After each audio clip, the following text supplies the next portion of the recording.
Hi ಸ್ನೇಹಿತರೆ, ಇವತ್ತು ನಾನು ದೋಸೆ, ಇಡ್ಲಿ, ಚಪಾತಿ ಮತ್ತು ರೊಟ್ಟಿಗೆ ಜೊತೆ ತಿನ್ನುವಂತಹ ಶೇಂಗಾ ಬೀಜದ ಚಟ್ನಿ ಮಾಡ್ತಾ ಇದ್ದೀನಿ.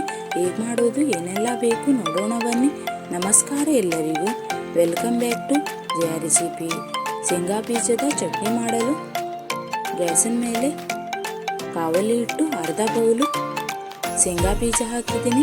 ಶೇಂಗಾ ಬೀಜವನ್ನು ಕಲರ್ ಚೇಂಜ್ ಆಗುವವರೆಗೂ ನೈಸಾಗಿದ್ದನ್ನು ರುಬ್ಕೊಳ್ಬೇಕು. ಕಲರ್ ಚೇಂಜ್ ಆಗಿದೆ ನೋಡಿ. ಈಗ ಗ್ಯಾಸ್ ಬಂದ್ ಮಾಡಿಬಿಡ್ತೀನಿ. ಪೂರ್ತಿಯಾಗಿ ತಣ್ಣಗಾಗಬೇಕು.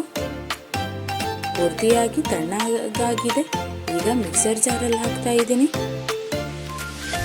ನಿಮಗೆ ಜಾಸ್ತಿ ಕ್ವಾಂಟಿಟಿಯಲ್ಲಿ ಬೇಕಂತಂದರೆ ಜಾಸ್ತಿ ತಗೊಳ್ಬೋದು. ಹಾಗೆಯೇ 2 ಒಣಮೆಣಸಿನಕಾಯಿ ಹಾಕ್ತಾ ಇದ್ದೀನಿ.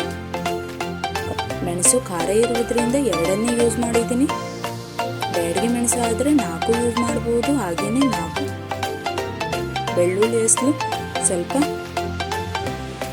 ಹುಣಸೆಹಣ್ಣು, 1/4 ಟೇಬಲ್ ಸ್ಪೂನು ಜೀರಿಗೆ, ರುಚಿಗೂ ತಕ್ಕಷ್ಟು ಉಪ್ಪು, ನೀರು ಹಾಕಿ ನೈಸಾಗಿ ಇದನ್ನು ರುಬ್ಕೊಳ್ಬೇಕು. ಚಟ್ನಿ ರುಬ್ಬಿ ರೆಡಿಯಾಗಿದೆ ನೋಡಿ. ಎಷ್ಟು ಸೂಪರ್ ಆಗಿದೆ. ಟೇಸ್ಟು ಕೂಡ ಅಷ್ಟೇ ಚೆನ್ನಾಗಿರುತ್ತೆ. ಈಸಿಯಾಗಿ ಫ್ರೆಂಡ್ಸ್ ನೀವು ಮಾಡ್ಕೊಳ್ಬೋದು. ನೀವು ಕೂಡ ಒಂದೇ ಒಂದು ಸಲ ಟ್ರೈ ಮಾಡಿ. ಇಷ್ಟವಾದಲ್ಲಿ ಲೈಕ್, ಶೇರ್, ಸಬ್ಸ್ಕ್ರೈಬ್ ಮಾಡಿ. ಇನ್ನಷ್ಟು ವಿಡಿಯೋಗಾಗಿ ಫ್ರೆಂಡ್ಸ್ ಬೆಲ್ ಐಕಾನ್ ಅನ್ನು ಒತ್ತಿ.